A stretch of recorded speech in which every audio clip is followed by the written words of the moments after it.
beloved President Sri B.V. Gopal Reddy ji to address, to give the welcome address and presidential remark. Thank you.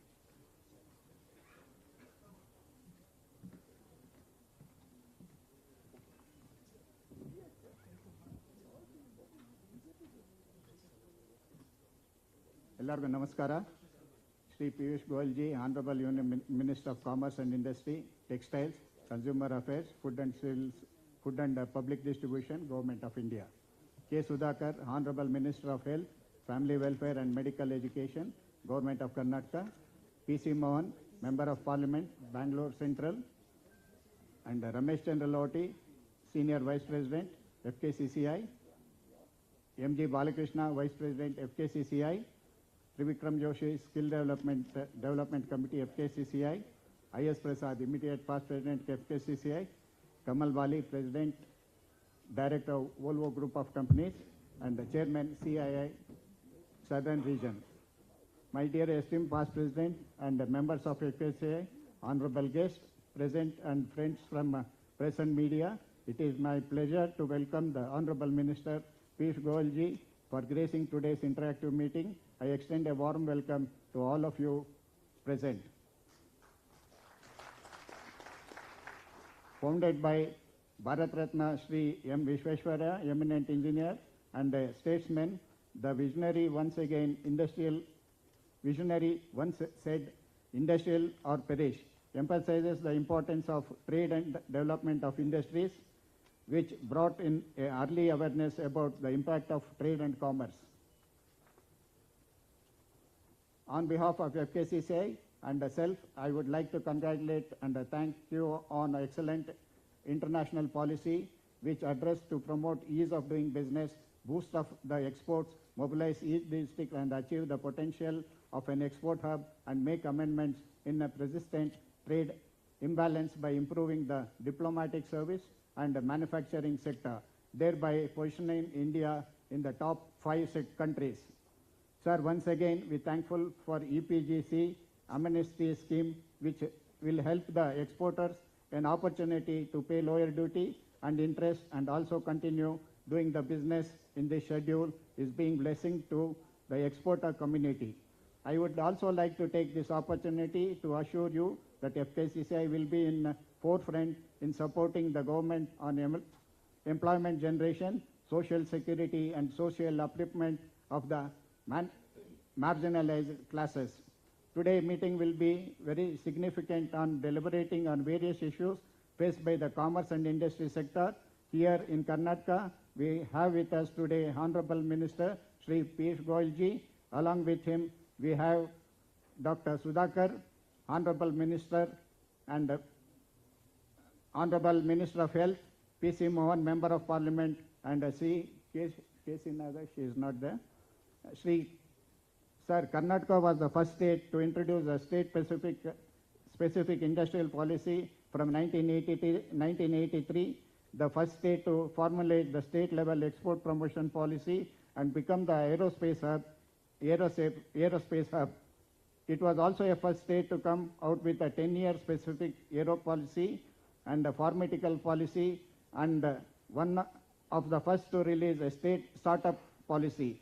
Though there are many firsts, we still require a support of the government for MSME sector by streamlining the various support process. FKCCI would like to thank government and enhancing the CGST MSME schemes from 2 crores to 5 crores. The government has given immense incentives for MSME sector, but the benefits are not reaching the deserving MSME units. There is a need for providing comprehensive plans to safeguard the MSMEs. Similarly, the textile and garment industries has to be assisted by providing the special incentives. Food processing industry, especially millet processing, has a promising scenario in Karnataka. Karnataka is also a leading producer of millet-based products. Millets are also fast-consumed products in India as well as abroad. Hence, FKCCI requests the government to introduce special incentive schemes for millet processing and allied industries. FKCCI would like to ensure district-wise millet processing industry growth under one district, one product scheme. Over the past few years, exporters have soared tremendously on the back of robust manufacturing in several sectors and an enabling policy landscape. Additionally, despite the fact that the world economy is expected to slow down because of ongoing global headwinds and the resulting supply chain disruption, our country will only see a minor impact. There are some of the issues which requires to be addressed on priority. We hope this interactive meeting will be very informative for the members and request the members present to discuss one related subjects. Thank you, one and all. Thank you, President. Now I request Honorable Minister to inaugurate the session by lighting the lamp.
Thank you, Honorable Minister, and all the dignitaries on the dais for lighting the lamp and inaugurating the session. I request Honorable our President Gopal Reddy ji and all the office bearers to felicitate our Honorable Minister on behalf of FKCCI.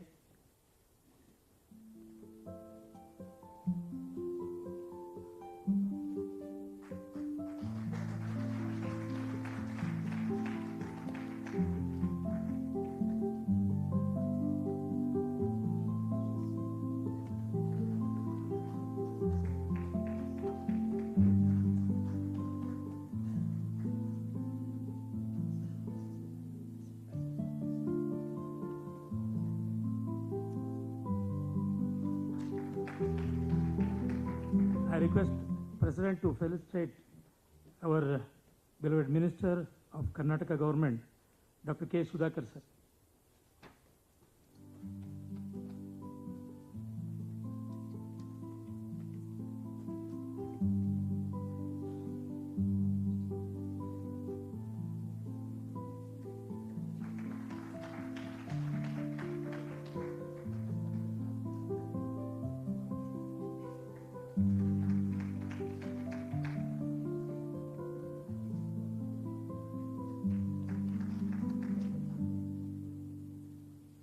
I request President and office bearers to felicitate our beloved Member of Parliament, Sri P.C. Mohan sir.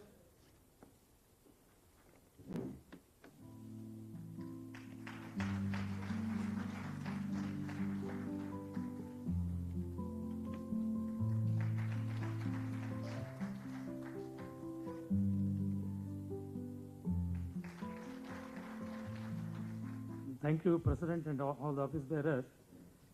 Now I request our Sri P.C. Mohan sir, Member of Parliament, to address the gathering up to 2 minutes.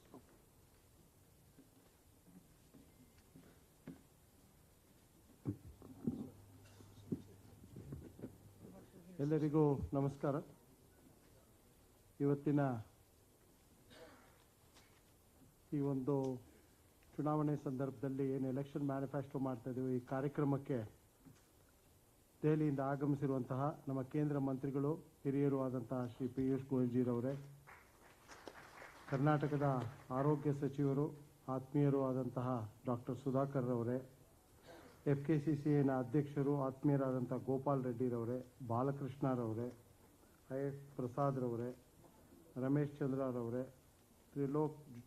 Trivikrama ಜೋಶಿರವರೇ, ಹಾಗೂ ಇಲ್ಲಿ ಬಂದಿರತಕ್ಕಂಥ ಎಲ್ಲ ಇಂಡಸ್ಟ್ರಿಯಲಿಸ್ಟ್ಗಳೇ, traders ಅವರೇ, ಹಾಗೂ ಬಂದಿರತಕ್ಕಂಥ ಎಲ್ಲ ನನ್ನ ಆತ್ಮೀಯರೇ, ಎಲ್ಲರಿಗೂ ನಮಸ್ಕಾರ. ಭಾರತೀಯ ಜನತಾ ಪಾರ್ಟಿ ಅಂತ ಹೇಳಿದ್ರೆ ಒಂದು ಯಾವತ್ತೂ ಜನರ ಜೊತೆ ಇರುವಂತಹ ಒಂದು ಪಕ್ಷ. ಇವತ್ತು ಮೇ 10ನೇ ತಾರೀಕು ಚುನಾವಣೆ ಬರ್ತಾ ಇದೆ. ಈ ಒಂದು ಚುನಾವಣೆಯ ಪ್ರಯುಕ್ತ ಜನಗಳಿಗೆ ಒಂದು ಮ್ಯಾನಿಫೆಸ್ಟೋ ಕೊಡಬೇಕು, ಜನಗಳಿಗೆ ಒಂದು ಸೌಕರ್ಯವನ್ನು ಕೊಡಬೇಕು ಅಂತ ಹೇಳಿ ಜನಗಳ ಬಳಿಯೇ ಬಂದು ಇವತ್ತು ಜನಗಳ ಸಲಹೆ ಪಡಿತಾ ಇದ್ದೀವಿ. ತಮಗೆಲ್ಲ ಗೊತ್ತಿರೋ ಹಾಗೆ ಇದೇ ಒಂದು FKCCIನಲ್ಲಿ ಮೊನ್ನೆ ಡಾಕ್ಟರ್ ಸುಧಾಕರ್ ಅವರ ನೇತೃತ್ವದಲ್ಲಿ ಹೋಟೆಲ್ ಓನರ್ಸ್ ಅಸೋಸಿಯೇಷನ್ದು ಕೂಡ ಒಂದು ಮೀಟಿಂಗ್ ಆಯಿತು. ಅಲ್ಲಿ ಕೂಡ ಸಲಹೆಗಳನ್ನು ಪಡೆದಿದ್ದಾಯಿತು.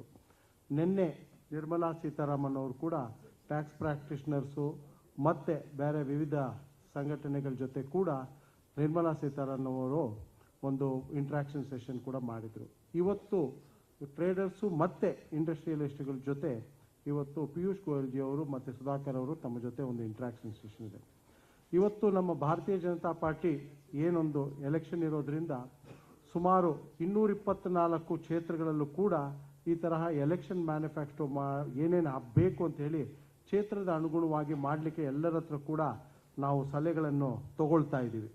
ಅದೇ ರೀತಿ ತಮಗೆ ಗೊತ್ತಿರೋ ಹಾಗೆ ಸುಮಾರು 8,000 ಜಾಗಗಳಲ್ಲೂ ಕೂಡ ನಾವು ವಿವಿಧ ರೀತಿಗಳಲ್ಲಿ ನಾವು ಒಂದು ಸಲಹೆಗಳನ್ನು ತಗೊಂಡು ಬೇರೆ ಬೇರೆ ಜಾಗಗಳಲ್ಲಿ ಸಾರ್ವಜನಿಕ ಜಾಗಗಳಲ್ಲೂ ಕೂಡ ನಾವು ಸಲಹೆಗಳನ್ನು ತಗೊಂಡು ಮಾಡ್ತಾ ಇದ್ದೀವಿ. ತಮಗೆ ಗೊತ್ತಿರೋ ಹಾಗೆ ಕರ್ನಾಟಕದಲ್ಲಿ ಡಬಲ್ ಇಂಜಿನ್ ಸರ್ಕಾರದಿಂದ ಕಳೆದ ಯಡಿಯೂರಪ್ಪರವರ ಸರ್ಕಾರದಲ್ಲಿ ಹಾಗೂ ಮತ್ತು ಬಸವರಾಜ ಬೊಮ್ಮಾಯಿ ಅವರ ಒಂದು ಸರ್ಕಾರದಲ್ಲಿ ಅನೇಕ ಕೆಲಸಗಳಾಗಿವೆ. ಕಳೆದ 75 ವರ್ಷಗಳಲ್ಲಿ ಆಗದಿರುವಂಥ ಕೆಲಸ ಕಳೆದ ಒಂದು 3 ವರ್ಷಗಳಲ್ಲಿ ಕೂಡ ಕರ್ನಾಟಕದ ಸರ್ಕಾರ ಭಾರತೀಯ ಜನತಾ ಪಾರ್ಟಿ ಜನಕ್ಕೆ ಕೊಟ್ಟಿದೆ. ತಮಗೆಲ್ಲ ಗೊತ್ತಿರೋ ಹಾಗೆ ಏನು ಬೆಂಗಳೂರು ಅಂತ ಹೇಳಿದ್ರೆ ಒಂದು ಟ್ರಾಫಿಕ್ಗೆ ಎಲ್ಲರೂ ಕೂಡ ಮಾತಾಡುವಂತಹ ಒಂದು ಇದಿತ್ತು. ಬ್ಯಾಂಗ್ಳೂರು ಅಂತ ಒಬ್ಬ ಟ್ರಾಫಿಕ್ ಅಪ್ಪ ಬರಬೇಕಾ ಏನು ಅಂತ ಹೇಳ್ತಿದ್ರು. ಆದರೆ ನರೇಂದ್ರ ಮೋದಿ ಅವರು ಏನೊಂದು 40 ವರ್ಷದ ಏನೊಂದು ಕನಸಿತ್ತೋ ಅದನ್ನು 40 ವರ್ಷಗಳಲ್ಲಿ ಪೂರೈಸ್ತೀನಿ ಅಂತ ಹೇಳಿ ಸಬಬನ್ ಕೂಡ ಬೆಂಗಳೂರು ಮಹಾನಗರಕ್ಕೆ ಕೊಟ್ಟಿದ್ದು ಕೂಡ ತಾವೆಲ್ಲರೂ ಕೂಡ ಇದು ಕೇಳಿದ್ದೀವಿ. ಅದಕ್ಕೆ ಕಳೆದ ಬಜೆಟಲ್ಲೂ ಕೂಡ 1,300 ಕೋಟಿ ಕೇಂದ್ರದಲ್ಲಿ ಕೊಟ್ಟರು, 1,000 ಕೋಟಿ ರೂಪಾಯಿ ನಿಮಗೆ ರಾಜ್ಯ ಸರ್ಕಾರದಿಂದ ಬಂತು. ಇದೇ ರೀತಿ ಮೆಟ್ರೋಗೆ ಕೂಡ ಏನೊಂದು ಏರ್ಪೋರ್ಟ್ ಕನೆಕ್ಟಿವಿಟಿ ಕೂಡ ಏನೊಂದು ಹೆಚ್ಚಿನ ಅನುದಾನವನ್ನು ಕೊಟ್ಟು ಮೆಟ್ರೋ ಕೂಡ ಮಾಡಿರುವಂಥದ್ದನ್ನು ಕೂಡ ತಾವು ನೋಡಿರ್ಬೋದು. ಈ ತರಹ ಅನೇಕ ಕೆಲಸಗಳು ಇವತ್ತು ಭಾರತೀಯ ಜನತಾ ಪಾರ್ಟಿಯಲ್ಲಿ ಆಗ್ತಾ ಇದೆ. ಯಾವತ್ತೂ ಭಾರತೀಯ ಜನತಾ ಪಾರ್ಟಿ ಅಂದರೆ ಚುನಾವಣೆಯಿಂದ ಚುನಾವಣೆ ಗೆಲ್ಲೋದಲ್ಲ, ಜನರಿಗೆ ಏನು ಅನುಕೂಲ ಆಗಬೇಕು ಅನ್ನೋದು ಬಹಳ ಇಂಪಾರ್ಟೆಂಟು. ಅದಕ್ಕೇನೆ ಇವತ್ತು ನಾವೆಲ್ಲರೂ ಕೂಡ ಇಲ್ಲಿ ಬಂದು ತಮ್ಮ ಸಲಹೆಯನ್ನು ತಗೊಳ್ತಾ ಇದ್ದೀವಿ. ತಾವು ಸಲಹೆಗಳು ಮತ್ತು ಏನನ್ನ ಅದರ ಜೊತೆಗೆ ಏನನ್ನ ಪ್ರಶ್ನೆಗಳಿದ್ರೂ ಕೂಡ ಪಿಯೂಷ್ ಗೋಯಲ್ ಜಿ ಅವರ ಹತ್ರ ಕೇಳ್ಬೋದು ಅಂತ ಹೇಳ್ತಾ ಇವತ್ತಿನ ಈ ಕಾರ್ಯಕ್ರಮದಲ್ಲಿ FKCCI ಅವರು ಇಷ್ಟೊಂದು ಜನಗಳ ಒಂದು ಕಾರ್ಯಕ್ರಮದಲ್ಲಿ ಕರೆಸಿ ನಮ್ಮೆಲ್ಲರ ಜೊತೆ ಒಂದು ಸಂವಾದ ಮಾಡಲಿಕ್ಕೆ ಕರೆದಿರುವಂಥ FKCCI ಅಧ್ಯಕ್ಷರಿಗೆ ವಂದಿಸಿ ನನ್ನ ಮಾತನ್ನು ಮುಗಿಸ್ತೀನಿ. ನಮಸ್ಕಾರ. ಅಭಿವೃದ್ಧಿ ಪರವಾದ ಆಡಳಿತವನ್ನು ಕೊಡ್ತಕ್ಕಂಥ ನರೇಂದ್ರ ಮೋದಿಯವರ ಸರ್ಕಾರದ ಹರಿಕಾರರಾಗಿ ಬಂದು ನಮ್ಮನ್ನು ಉದ್ದೇಶಿಸಿ ಮಾತನಾಡಿದ ನಮ್ಮೆಲ್ಲರ ಆತ್ಮೀಯರಾದಂಥ ಲೋಕಸಭಾ ಸದಸ್ಯರ PC ಮೋಹನ್ ಅವರಿಗೆ ಧನ್ಯವಾದಗಳು. ಈಗ ನಮ್ಮವರೇ ರಾಜ್ಯ ಸರ್ಕಾರದ ಮಂತ್ರಿಗಳು, ಕ್ರಿಯಾಶೀಲರು, ಯುವಕರು ಹಾಗೂ ಹೊಸ ಆಯಾಮವನ್ನು ವೈದ್ಯಕೀಯ ರಂಗಕ್ಕೆ ಹಾಗೂ ಆರೋಗ್ಯ ರಂಗಕ್ಕೆ ಕೊಟ್ಟಂಥ ಡಾಕ್ಟರ್ K. ಸುಧಾಕರ್ ಅವರು ಎಲ್ಲರಿಗೂ ನಮಸ್ಕಾರ. ನಮ್ಮೆಲ್ಲರ ಆದರಣೀಯ ಕೇಂದ್ರದ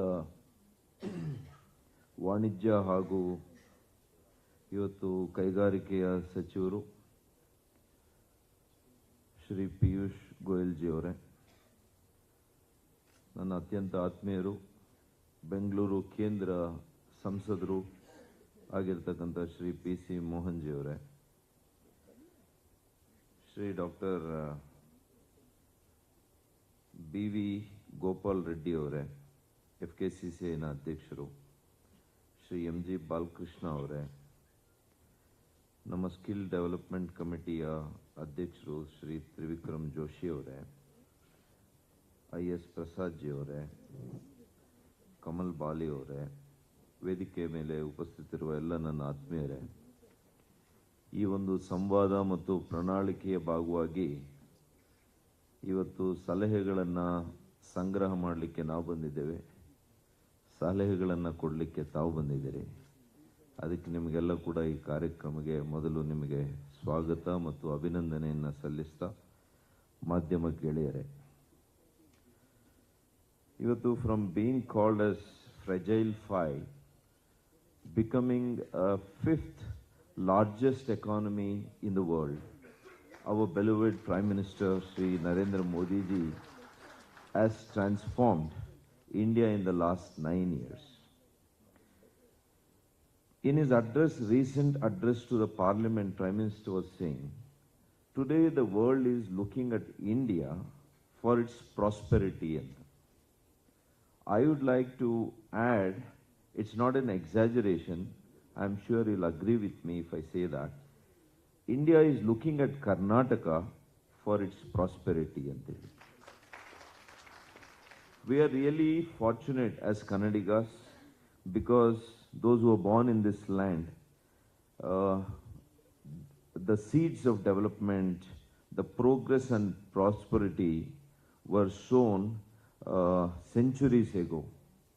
The modern architect of our development and progress was laid a strong foundation by our Nalvadi Krishnaraj Vadayaji. We cannot forget his contribution for the development and prosperity of Karnataka.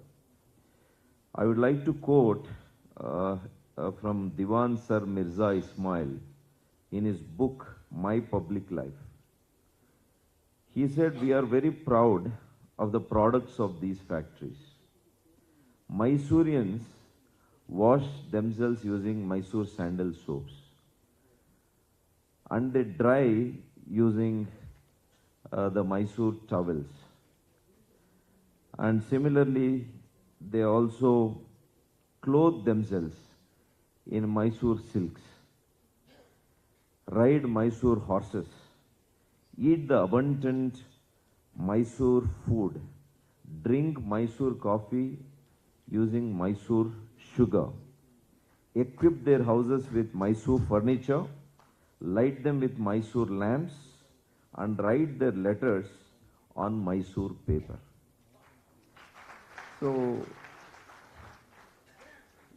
this clearly is an evidence and testimony for the kind of industrialization that Karnataka, the land of Karnataka, had always posed faith in. So, ever since centuries ago, till date, Karnataka is the land of opportunity, especially for industrialization. It's being rightly called as startup capital, Bangalore being a startup capital of the country, IT capital of the country, and today semiconductors industry is also coming up in a very big way. And we have more than 400 research and development centers, and we have more than 400 Fortune 500 companies set up in Bangalore. And this speaks volumes about the prosperity of this state. And we have an abundant talent pool. HR is abundant. We have many engineering colleges and the polytechnic colleges. We have Indian Institute of Science, institutions like ISRO, C.V. Raman Institute. So these are all the added additions for the growth of science and technology. And rightly, we have a esteemed guest amongst us who can really elaborate of how this country is progressing. Because I was looking at figures about unemployment. People are talking about employment. When I looked at the unemployment percentage, Karnataka ranks the least amongst many other states. We have just over 2.5% unemployment issue in Karnataka. So that means to say Karnataka is doing well on that employment angle also. And in the recently concluded GIM summit, we had an agreement, we had a MOU worth more than 9.5 lakh crores for the investments. So the ease of doing things in Karnataka, we have a very good policies in place, and our Honorable Chief Minister, our Industry Minister, they are trying to do their best to attract the FDI, especially post-COVID scenario. Karnataka and India, especially India, we have regained. We are back in action. The economical growth, I think there is no other country in the world which has come to so much normalcy that India has come. And Karnataka, even in health sector, because I'm a health minister, I would like to say very few things about health sector. By 2024, people estimate that there could be almost like $400 billion for the healthcare industry alone in this country. So I feel that people must get into healthcare startups. There are a lot of health startups already in Bangalore, and health startups have played a pivotal role in fueling this growth. And as startup capital of India, Bengaluru has been at the forefront of developing innovative, sustainable and flexible solutions to long-standing challenges. So Karnataka government aims to expand the footprint of IT/BT sector beyond Bengaluru to other Tier 2 and Tier 3 cities as well. Our government also believes in philosophy of public-private partnership to improve our public healthcare system in the state. Karnataka has been a pioneer when it comes to science and technology, as I already said. We are open to work with startups, MSMEs and large enterprises to fill the gaps in the public health care system. ಈಗಾಗಲೇ ಮಾನ್ಯ PC Mohan G ಅವರು ಹೇಳಿದಂಗೆ ನಮ್ಮ ಪಕ್ಷ ಜನರ ಪಕ್ಷ ಆಗಿದೆ. ಹಾಗಾಗಿ ನಮ್ಮ ಪ್ರಣಾಳಿಕೆ ಜನರಿಂದ ಬರುವಂತ ಸಲಹೆಗಳು, ಜನರಿಂದ ಜನರಿಗೋಸ್ಕರ ಜನರಿಗಾಗಿ ನಾವಿವತ್ತು ಈ ಪ್ರಣಾಳಿಕೆಯನ್ನು ನಾವು ಮಾಡ್ತಾ ಇದ್ದೇವೆ. ಹಾಗಾಗಿ ನಿಮ್ಮೆಲ್ಲರ ಒಂದು ಸಲಹೆಗಳು ಬಹಳ ಮುಖ್ಯ ನಮಗೆ. ಅದನ್ನು ಗಂಭೀರವಾಗಿ ತೆಗೆದುಕೊಳ್ತೀವಿ. ಇವತ್ತು ಸಣ್ಣ ಮಧ್ಯಮ ಭಾರಿ ಕೈಗಾರಿಕೆಗಳ ಪ್ರಗತಿ ಹೇಗಾಗಬೇಕು ಈ ರಾಜ್ಯದಲ್ಲಿ, ಹೆಚ್ಚು ಹೆಚ್ಚು ಉದ್ಯೋಗವನ್ನು ಯಾವ ರೀತಿ ಸೃಷ್ಟಿ ಮಾಡಬೇಕು, ಹಾಗಾಗಿ ಸಮಾನತೆ ಯಾವ ರೀತಿ ಕಾಪಾಡಬೇಕು, ಹೀಗೆ ಈ ಹಲವಾರು ಸಲಹೆಗಳನ್ನು ಮತ್ತು ಮಾರುಕಟ್ಟೆ ನಿರ್ಮಾಣ ಹೇಗೆ ಮಾಡಬೇಕು, ರಫ್ತು ಹೇಗಾಗಬೇಕು, ಇದೆಲ್ಲದರ ಬಗ್ಗೆ ತಾವೆಲ್ಲ ಕೂಡ ಬೆಳಕು ಚೆಲ್ಲಬೇಕು. ನಮ್ಮ ಮಾನ್ಯ ಮಂತ್ರಿಗಳು ಸುದೀರ್ಘವಾಗಿ ನಿಮ್ಮ ಜೊತೆ ಮಾತನಾಡಿ ಕೇಂದ್ರ ಸರ್ಕಾರದ ಯೋಜನೆಗಳು ಮತ್ತು ನೀತಿ ಇವೆಲ್ಲವನ್ನು ಕೂಡ ಮಾನ್ಯ ಪಿಯೂಷ್ ಗೋಯಲ್ ಜಿ ಅವರು ಹೇಳ್ತಾರೆ. ಇವತ್ತು ತಾವೆಲ್ಲ ಕೂಡ FKCCIನವರು ಬಹಳ ಬೇಗ ಬಂದಿದ್ದೀರಿ ಅಂತ ಅನಿಸುತ್ತೆ ನನಗೆ. 4:15 ಇದ್ದಂಥ ಸಭೆ ಅನಿವಾರ್ಯ ಕಾರಣಗಳಿಂದ ಸ್ವಲ್ಪ ತಡ ಆಗಿದೆ. ತಮ್ಮನ್ನೆಲ್ಲ ಕೂಡ ನಾನು ಅದಕ್ಕೆ ಕ್ಷಮೆಯನ್ನು ಯಾಚಿಸ್ತೇನೆ. ಮಾನ್ಯ ಪಿಯೂಷ್ ಗೋಯಲ್ ಜಿ ಅವರ ಅನೇಕ ಒತ್ತಡದಿಂದ ಕೂಡಿರ್ತಕ್ಕಂಥ ಕಾರ್ಯಕ್ರಮಗಳ ಕಾರಣ ನಾವು ತಡವಾಗಿ ಬಂದಿದ್ದೇವೆ. ಹಾಗಾಗಿ ಇವತ್ತು ನೀವೆಲ್ಲ ಕೂಡ ಭಾಗವಹಿಸಿರೋದಕ್ಕೆ, FKCCI ಅವರು ಆತಿಥ್ಯವನ್ನು ವಹಿಸಿರೋದಕ್ಕೆ ನಾನು ಹೃದಯಪೂರ್ವಕವಾದಂಥ ಅಭಿನಂದನೆ ನಿಮಗೂ ಕೂಡ ಸಲ್ಲಿಸಿ ನನ್ನ ಮಾತನ್ನು ಮುಗಿಸ್ತೀನಿ. ನಮಸ್ಕಾರ. ಧನ್ಯವಾದಗಳು ಸರ್ ತಮ್ಮ ಪ್ರೋತ್ಸಾಹಕರ ನುಡಿಗೆ. Sri Piyush Goyal ji has been a driving force behind several landmark initiatives in the areas of infrastructure, energy and industry. His contribution towards the implementation of GST, the launch of Uday scheme and the electrification of remote villages is commendable. Under his leadership, the Indian Railways has undergone a massive transformation, with several key reforms aimed at enhancing customer experience, improving safety and increasing efficiency. Under his leadership, the Ministry of Commerce and Industry has undertaken several initiatives aimed at boosting trade and commerce, improving the ease of doing business and promoting innovation and entrepreneurship. Sri Piyush Goyal ji has been a key proponent of technology-driven growth, and his focus on integrating technology in various sectors has been commendable. Amongst us, he is with us. I request Honorable Minister Sri Piyush Goyal ji to address us. Thank you.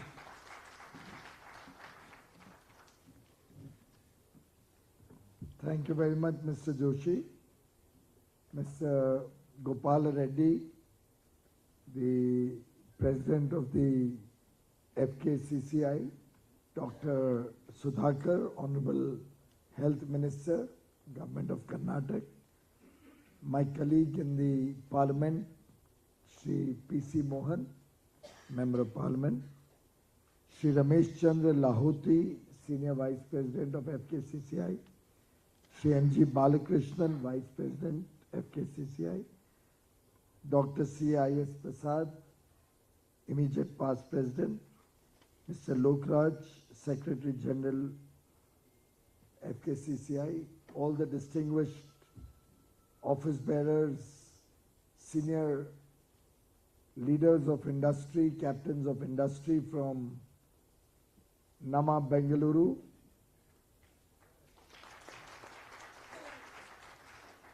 friends from the media, distinguished ladies and gentlemen. Ellarigu namaskara.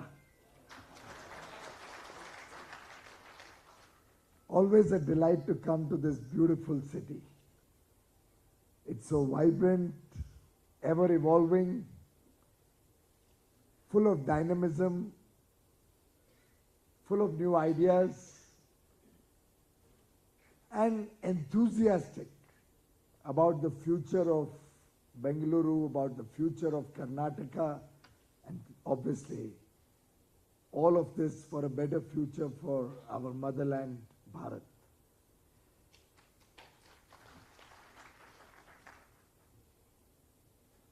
India is today witnessing unprecedented times. The world is looking up to India, fastest growing large economy, a trusted partner for countries across the world, a democracy which offers the rule of law, transparent trading and business ecosystem, huge managerial talent, skilled manpower, young population offering the demographic dividend which will power India's growth in the years to come. Huge opportunity in terms of consumer demand, domestic demand, which is growing rapidly as more and more people come into the middle class and become consumers of goods and services. And therefore, across the world, there's huge excitement when they look at India as a trading partner, as a partner for investments, and as a geopolitical partner amongst the developed world, amongst developing countries. And the leadership of Prime Minister Narendra Modi is clearly head above shoulder across the world when we compare with any other global leader. In fact, for 9 years in a row, he has been rated as the most popular leader in the entire world, something which has never been seen before. I was given to understand that earlier the program was that I would do this meeting at 5 o'clock. My sincerest apologies to those who did not get intimation in time, but probably the state unit was not aware that I had a video conference fixed with my counterpart from the United States of America, Ms. Gina Raimondo, at 4:45. And therefore it was positively impossible for me to do a program at 5. When my office came to know that they have announced 4:30 or 5 for this program, I think yesterday that we did make an effort to reach out to everybody and inform them that it will be at 6:15. But for those who were not given intimation in time, I would like to apologize that there was this communication gap. But I'm sharing this with you because in the call that I had with my colleague, and you might have seen her pictures on Holi, celebrating Holi at the residence of Honorable Raksha Mantri Shri Rajnath Singh Ji. She came here for a 3-day visit, totally mesmerized at the progress that India was making. And even in the call that I had with her just now, she started by saying that PM Modi is amazing. Exactly, I'm unquoting the words. The leadership that Prime Minister Modi has given to our country, the world today looks upon India as the bright spot who will drive global growth, who will drive economies around the world, given the huge delta of opportunity that we have in India. And why do I say that we have this big delta of opportunity in India? Of course, Dr. Sudhakar was just mentioning about the very low unemployment levels in Bengaluru and Karnataka. In fact, most parts of the country, when you are looking for labor, it's very difficult to get people to come and work for you. Construction sites complain that they are not able to get enough labor. Farmers also are complaining that we don't get enough labor on our fields. Clearly, this is India's moment. And if we don't seize the moment, it will only be for us to regret that we've lost a big opportunity. The country is rapidly progressing in terms of GDP, in terms of inclusive growth, bringing sustainability to India so that we can contribute to the global effort to fight against climate change and the challenges that it brings with it. And what did the Modi government do in the last 9 years?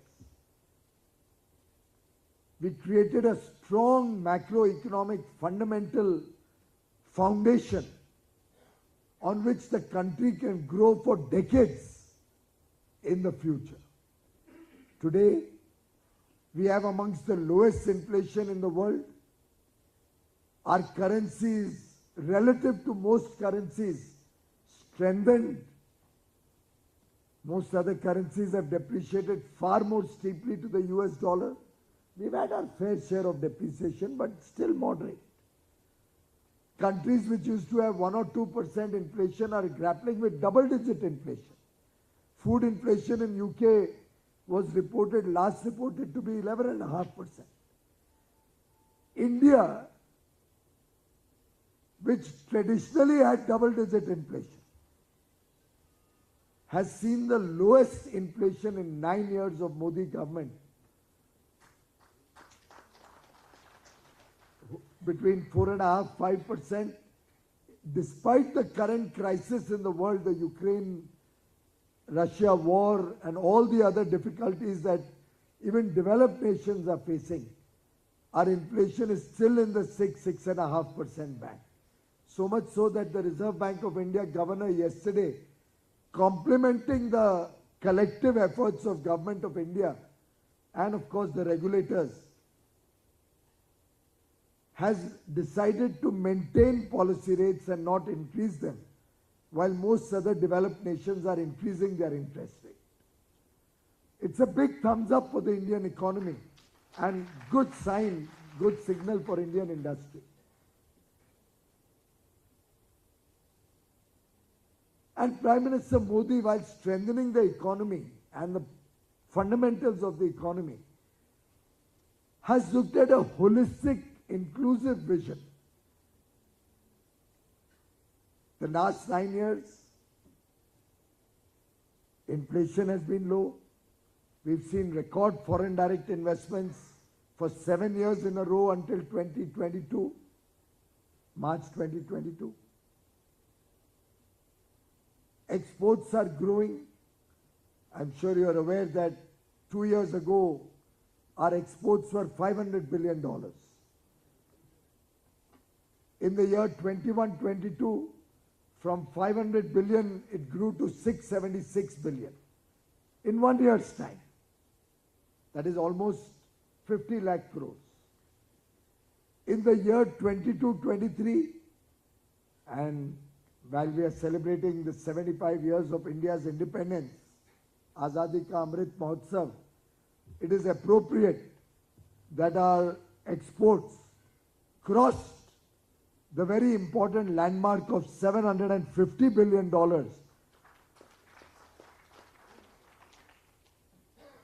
By latest estimates, it will even cross $765 billion. In a year in which global growth has been very, very timid.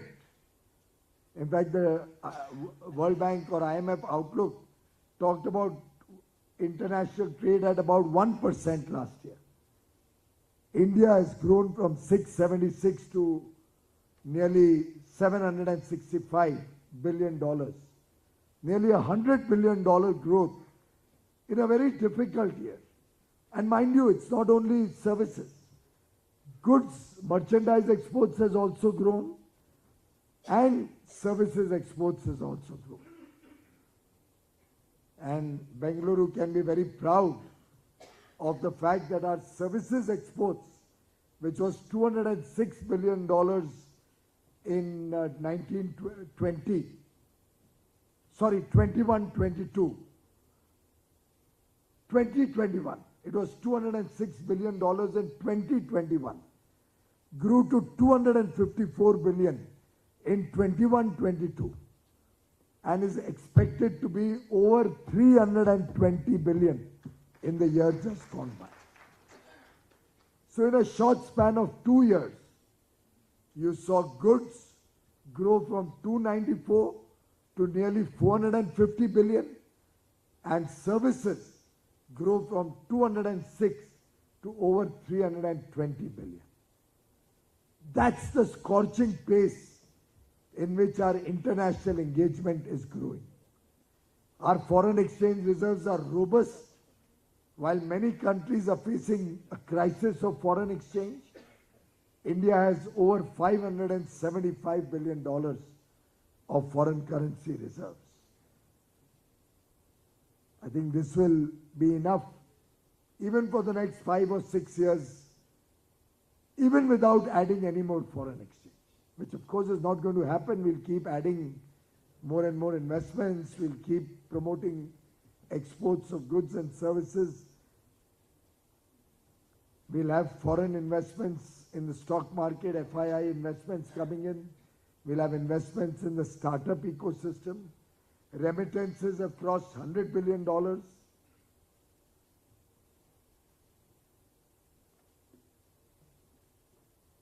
And all in all, as we strengthened our economy, we also took care of the needs of 140 crore Indians. After all, there was a time in the not too distant past when India used to grapple with problems of roti, kapda and makan. Food, clothing and shelter were primary and uppermost concerns of the people of India and a large section of people of India.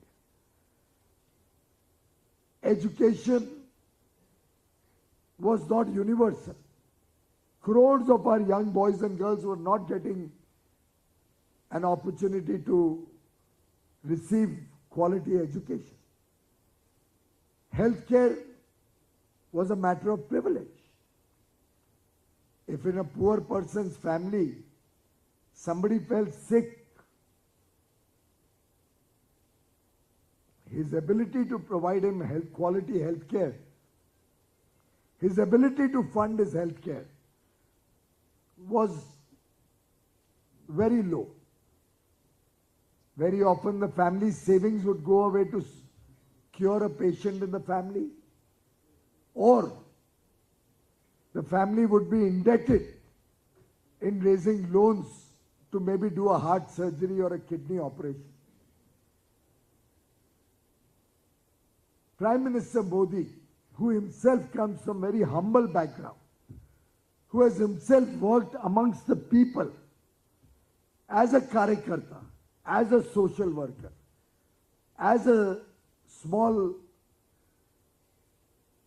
common worker of the party.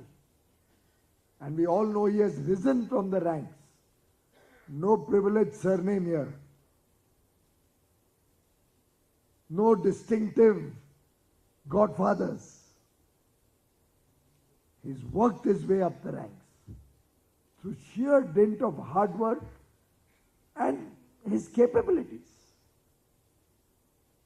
He knew the needs of the real India.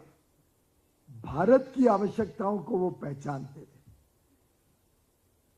And therefore, his focus through the 9 years, while strengthening the economy, while promoting industrialization, while ensuring the orderly growth of trade, business, commerce, industry, he ensured that no family ever has to sleep hungry in the country. Free food for the people of India under the Pradhan Mantri Garib Kalyan Ann Yojana. More particularly, extra food grains during COVID, 28 months, an additional 5 kilos, doubling the NFSA entitlement, free of cost, on which he spent 4 lakh crores of central government funding, so that no child ever had to sleep hungry in this country. I don't know if you are aware, during the Spanish flu, it is reported that more people in India died of hunger than of the Spanish flu itself 100 years ago. This time around in COVID, we have a written report from every state and union territory in the country in the food ministry that there have been no reported starvation death in any part of India, in the remotest corners of India.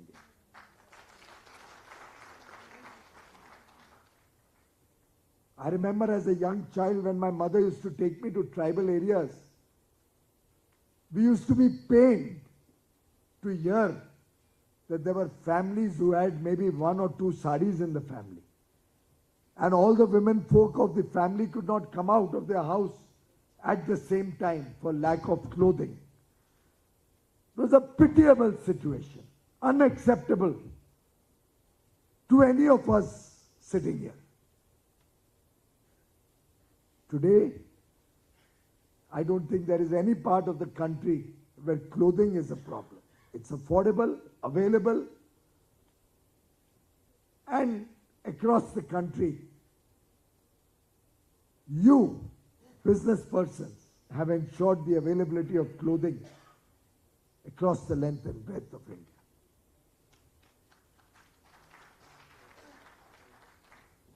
Prime Minister Modi appreciated that a home is a cherished treasure for every Indian family. We are all privileged who are assembled here in this room that somebody in our family, maybe you, maybe somebody 1 or 2 or 3 generations back, got an opportunity to maybe board a train or a bus, leave the village, come to city, and get an opportunity to have a very good education, good opportunities. We still have millions who did not get the opportunity to board that train. Prime Minister Modi has that sensitive concern that every family should have their own home. Nearly 3.5 crore families have been provided with a good home, a pakka house, the cherished dream of every Indian. Imagine 3.5 crore families receiving over 1.5 lakhs each, so that they can be owners of their own home. He was very concerned that women And for that matter, it was a concern for everybody. Not getting the benefit of a toilet and basic amenity like a toilet was not available. In half the homes in the country, 50% of the people did not have access to a toilet facility. I think it was a matter of shame that governments came and went for 67 years after independence. Nobody could see the agony, the indignity of our women, of our sisters, of our mothers, of our daughters. Prime Minister Modi had lived difficult times, difficult life. Therefore, on 15th August 2014, one of the first programs he undertook was Swachh Bharat, Clean India. 11 crore 27 lakh toilets were built free of charge across the country so that no sister ever has to live a life of indignity in our country. Friends, I remember as a child, cooking gas connection was a luxury.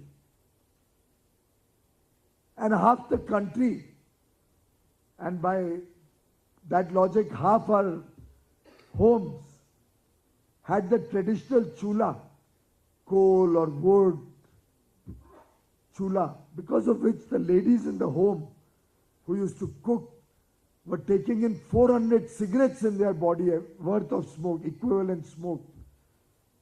And for the doctors in this room, we recognize how harmful that was for our women folk particularly.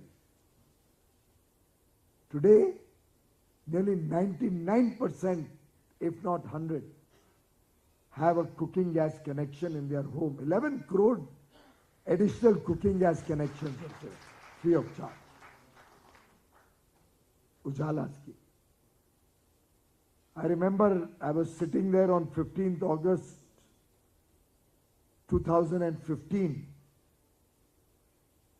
or was it 15th August 2014, when the Prime Minister announced that in the next 1,000 days, he would make sure that every village in the country received electricity. There were over 18,000 villages, and most of them which were left behind were in remote areas, some on top of hills, some in Jammu Kashmir, some in the northeast, some in dense jungles of Jharkhand and Chhattisgarh. 18,000 villages. Nearly 3.5 crore families did not have an electricity connection 67 years after independence. Prime Minister Modi was conscious that electricity is required if this country has to develop. So he had a three-pronged action plan. A, we created a national grid, and we are amongst the few countries, large countries, which has a single national grid, so that power can flow anywhere in the country, 24/7, to ensure adequate power throughout the country. We expanded our transmission and distribution network. B, we expanded our generation capacity, particularly in clean energy, sustainable renewable energy, so that we'll never have a power shortage. We have enough capacity today to give 24-hour power to everybody in the country. All industry, all homes, all offices, everybody can get, farmers, all can get 24 hours electricity. And C, he ensured that every home, without discrimination, bina bhed-bhav ke, will get a free electricity connection. Unlike what used to happen in Karnataka, I remember in the bad old days, where even to get an electricity connection, there was a rate card. Or to put up a solar power plant, for every megawatt there was a rate card. And now those same people want to become chief minister of the state. And Prime Minister Modi, with all these steps, in a way has prepared a nation where people have food, people have clothing, people have shelter, people have free healthcare, 50 crore people, the largest healthcare program in the world in India, Ayushman Bharat. People get low-cost medicines through the Jan Aushadhi stores. In fact, your very own Anant Kumarji, the Honorable MP from Karnataka, really ramped up the PM Bharatiya Jan Aushadhi Pariyojana, through which low-cost medicines are available in over 9,200 outlets across the country. So in a way, it's Bengaluru's contribution to the country and to our countrymen.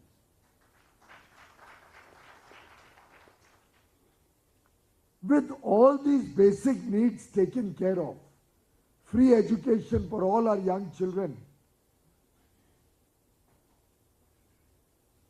we have now a nation of aspirational young boys and girls. Today we have a nation of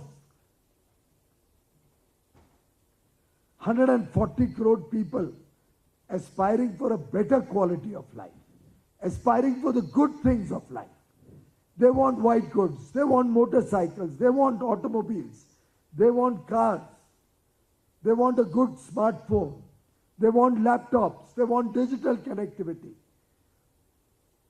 It is for no reason that the whole world today wants to enter into an FTA with India. Because the market is in India. 140 crore aspirational Indians will buy washing machines, will buy television sets, will buy air conditioners, will buy furnishings, will buy furniture, will set up a good kitchen, will improve their homes. Tourists will come to India. We'll need skilled manpower in different fields. Investors are flocking to India for R&D, for innovation, for manufacturing, to enjoy the benefits of India's management to talent pool. And that is why India is today the most sought after country under Prime Minister Narendra Modi's leadership. Our startups are solving the day-to-day problems of our people. The government is working to bring transparency at every level. As they say, India is offering today digital goods to the rest of the world as public good. Bangalore created UPI, which has today become the envy of the world.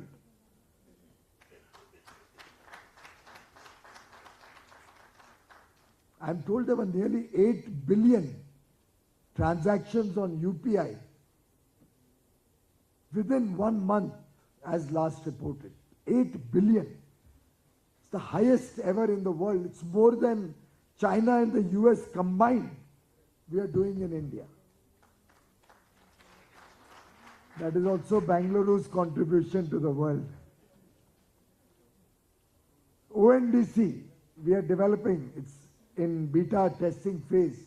It will democratize e-commerce so that more and more small retailers, small MSMEs, small business people get a chance not only in India but in the whole world to offer their goods and services. COVID, 220 crore vaccines. Who had ever imagined India leading the world when it comes to vaccines?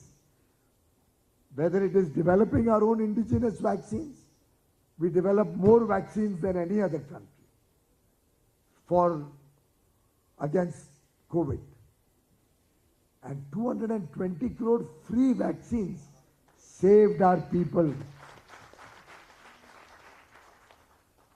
We also exported vaccines to so many poor countries, less developed countries, island countries, Pacific nations, Caribbean nations.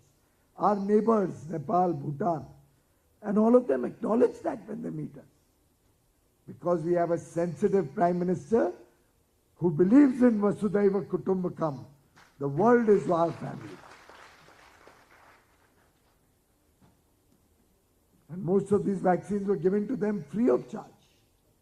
To our friendly countries, our friendly neighbors, our friends across the world. Friends, an aspirational India, an India full of talent, full of capabilities, an India whose incomes are going to increase, an India whose farmers are now producing more, are earning more, who have surplus disposable incomes. This is an India of opportunities. Our GDP, which has grown by about 10 times in the last 25 years, despite all the difficulties, you imagine with the strong foundation of the economy that has been built up, with all the basic needs taken care of and with the aspirations of the people of India being so strong, can you imagine where the Indian economy will be 25 years from now when we celebrate 100 years of independence? We are already moved from 10th rank to 5th rank in our Prime Minister Modi's government's tenure.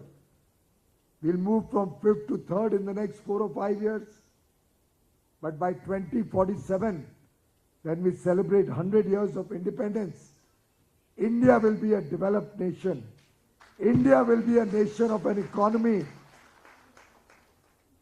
which will be in excess of $35 trillion. That's more than 10 times what we are today. And look at the delta of opportunity.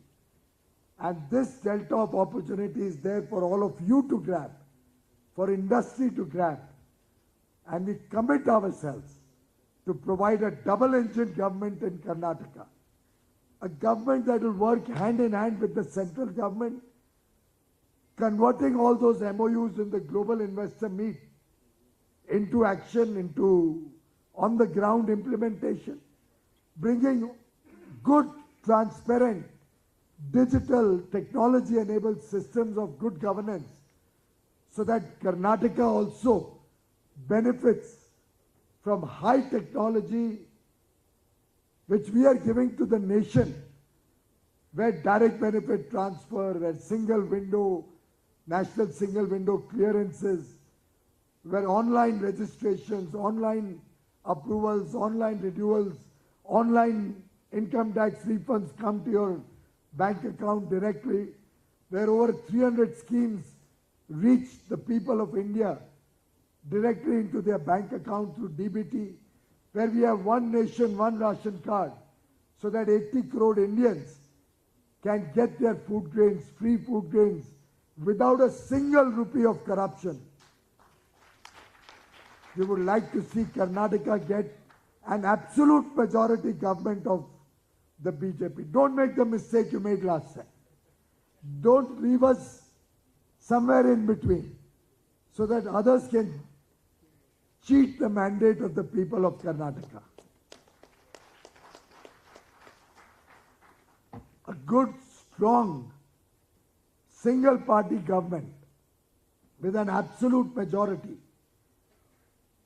under the guidance and leadership of Prime Minister Shri Narendra Modi will transform Karnataka, will reform processes in Karnataka, will bring technology into governance in Karnataka, and truly speed up the development of Karnataka as a $1 trillion economy, the aim that Chief Minister Basavaraj Bomaiji has set for the state of Karnataka. Let us work together as one. Let us strengthen Prime Minister Modi's commitment and his efforts to make India a global power. Let us work with the spirit of oneness between Karnataka and the central government. Give back a strong government, a single party government, a government that is committed to the welfare of the people of Karnataka and committed to good governance to promote industrial and economic development of Karnataka. Let us bring back development of international business. Let us give our startups a new impetus in Karnataka. You are the principal players of the Amrit Kal, the next 25 years, as we progress to a developed nation. And I would like to thank you for all the humongous contribution, each one of you in industry, in business, as taxpayers, as wealth creators, as developers of goods and services have given to the country. And I do hope we will continue to get that opportunity to work together to make Karnataka the engine of India's growth, so that India can become the engine of the world's growth. My best wishes to each one of you. Thank you.